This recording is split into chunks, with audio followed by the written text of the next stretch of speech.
नमस्कार। आज हम सुनेंगे मुंशी प्रेमचंद जी की लिखी कहानी सदगति। दुखी चमार द्वार पर झाड़ू लगा रहा था और उसकी पत्नी झुरिया घर को गोबर से लीप रही थी। दोनों अपने अपने काम से फुर्सत पा चुके तो चमाड़ी ने कहा, तो जाके पंडित बाबा से कह आओ ना, ऐसा ना हो कहीं चले जाए। हाँ जाता हूँ, लेकिन ये तो सोच बैठेंगे किस चीज पर?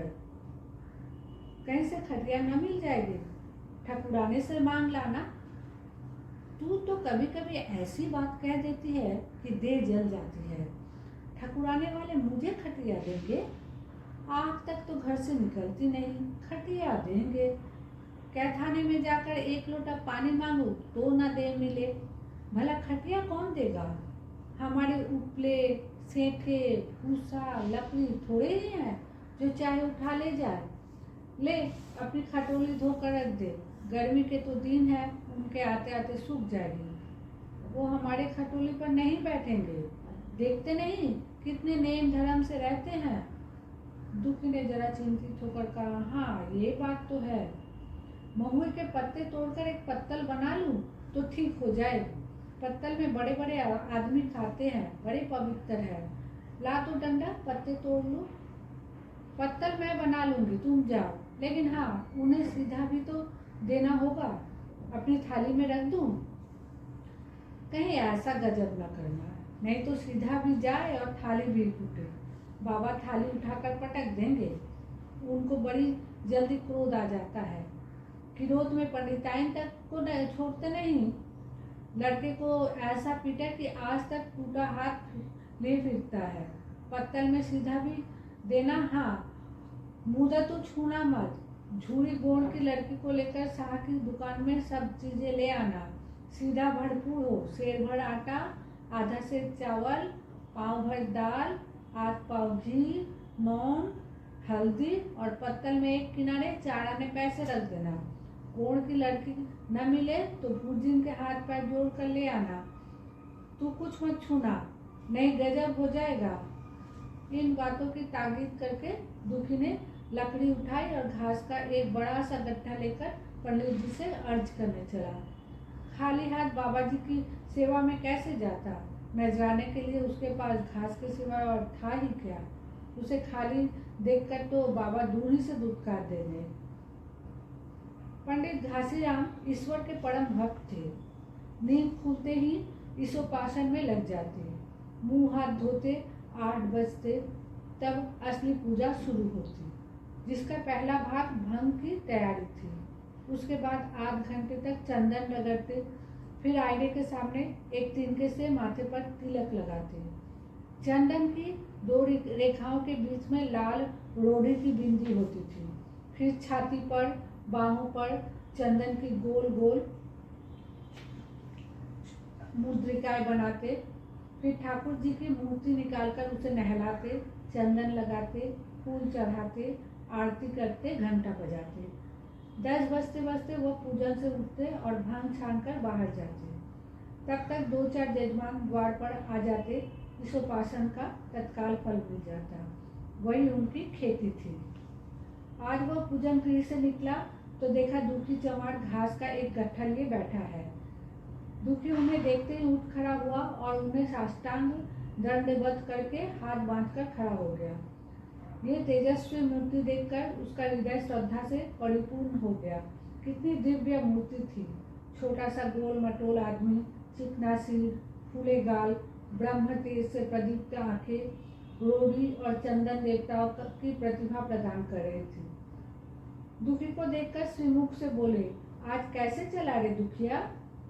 दुखी ने सिर झुकाकर कहा, बिटिया की सगाई कर रहा हूँ महाराज, कुछ साइड सगुन विचारना है, कब मर्जी होगी?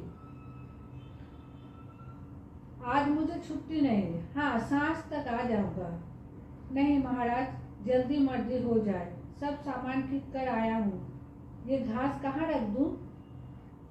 इस गाय के सामने डाल दे और जरा झाड़ू लेकर द्वार तो साफ कर दे। ये बैठक भी कई दिनों से लिपी नहीं गई, उसे भी गोबर से लिप दे। तब तक मैं भोजन कर लूँ, फिर जरा आराम करके चलूँगा। हाँ ये लकड़ी भी छीट देना, खलिहान में 4 खांची भूसा पड़ा है, उसे भी उठा लाना और भूसौली में रख देना। दुखी फौरन हुक्म की तामील करने लगा। द्वार पर झाड़ू लगाई, बैठक को गोबर से लिपा। तब 12 बज गए। पंडित जी भोजन करने चले गए। दुखी ने सुबह से कुछ नहीं खाया था, उसे भी जोर की भूख लगी, पर यहाँ खाने को क्या धरा है। घर यहाँ से मील भर था, वहाँ खाने चला जाए तो पंडित जी बिगड़ जाए।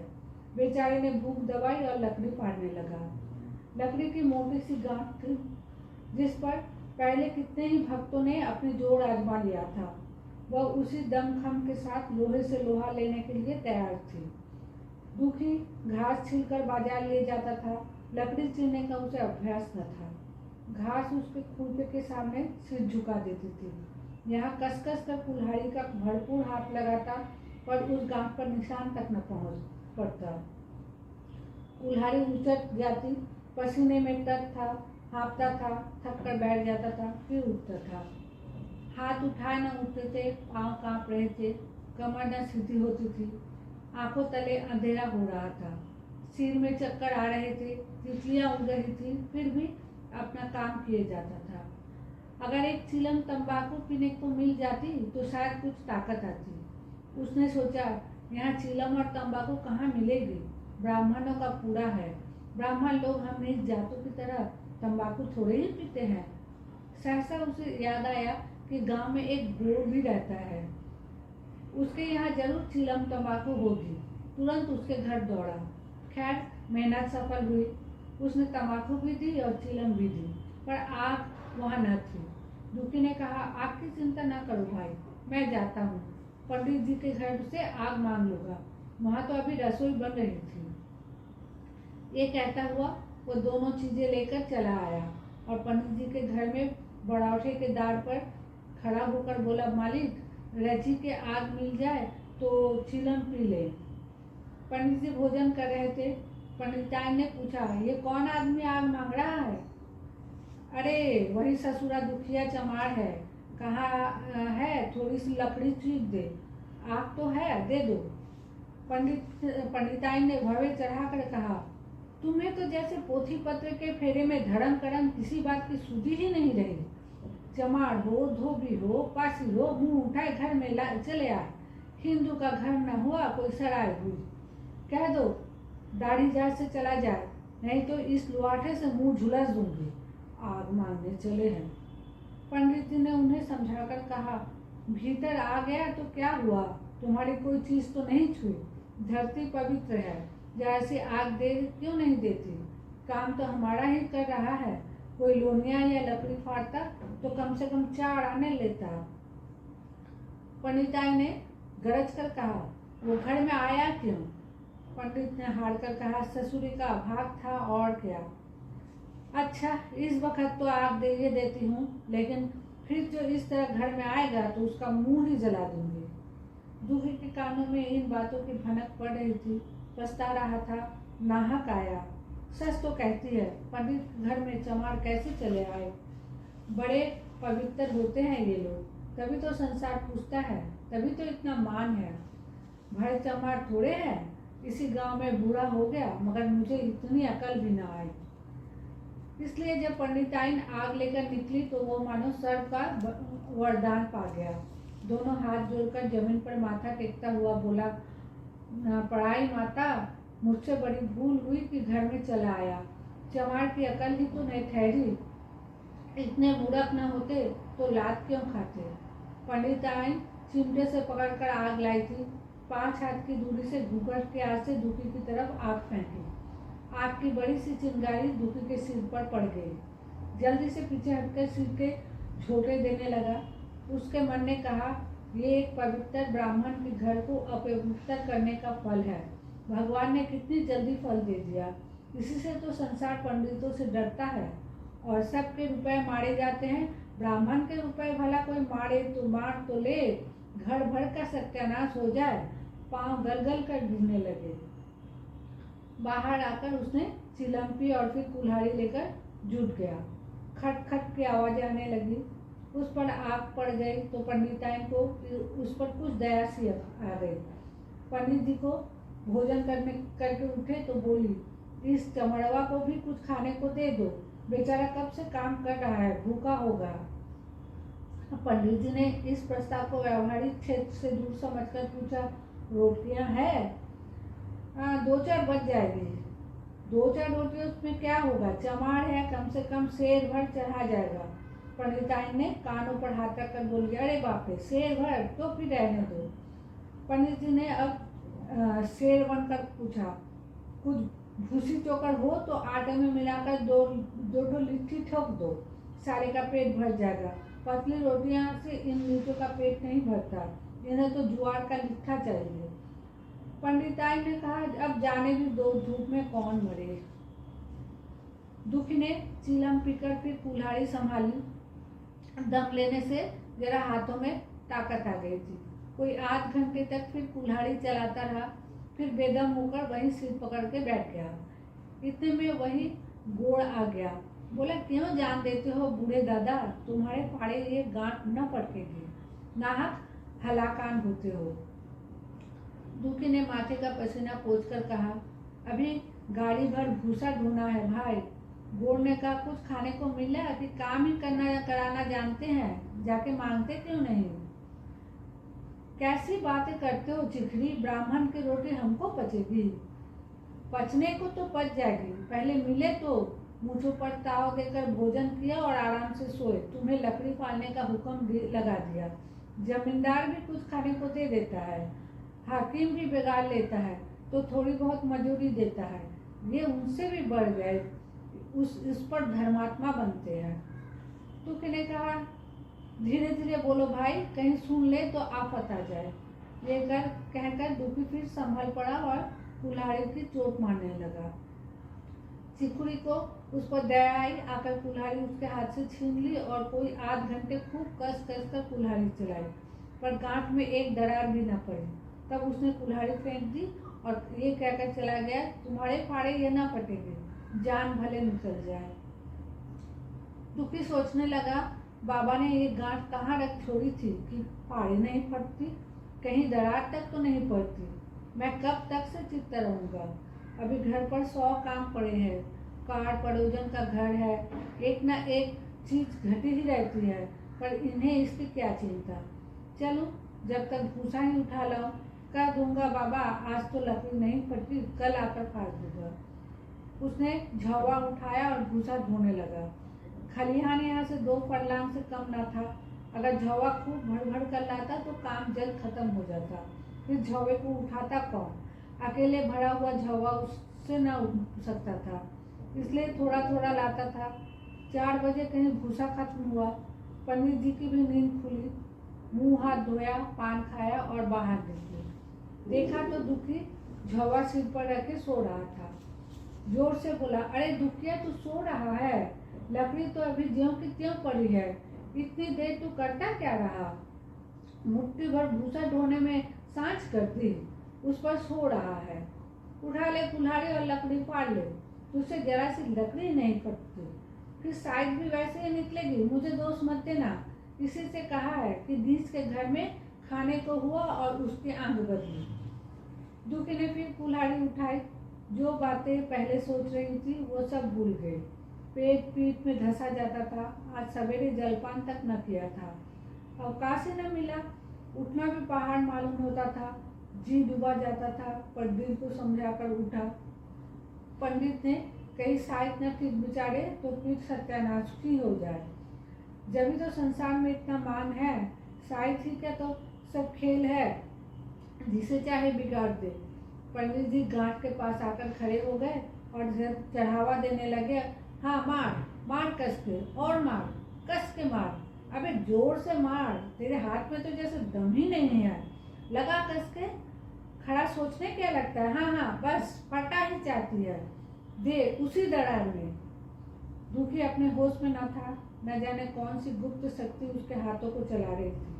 वो थकान, भूख, कमजोरी सब मानो भाग गए। उसे अपने बाहुबल पर स्वयं आश्चर्य होने लगा। एक एक चोट वज्र की तरह पड़ती रही। 8 घंटे तक वो इसी उन्माद की दशा में हाथ चलाता रहा, यहाँ तक कि लकड़ी बीच से फट गई और दुखी के हाथ से कुल्हाड़ी छूटकर गिर पड़ी। इसके साथ वो भी चक्कर खाकर गिर गया। भूखा प्यासा थका हुआ शरीर जवाब दे गया। पंडित जी ने पुकारा, उठ के 2-4 हाथ और लगा दे, पतली पतली चैलिया हो जाए। दुखी न उठा। पंडित जी ने अब उसे दीख करना उचित न समझा। भीतर जाकर बूटी छानी, शौच गए, स्नान किया और पंडिताई बाना पहनकर बाहर निकले।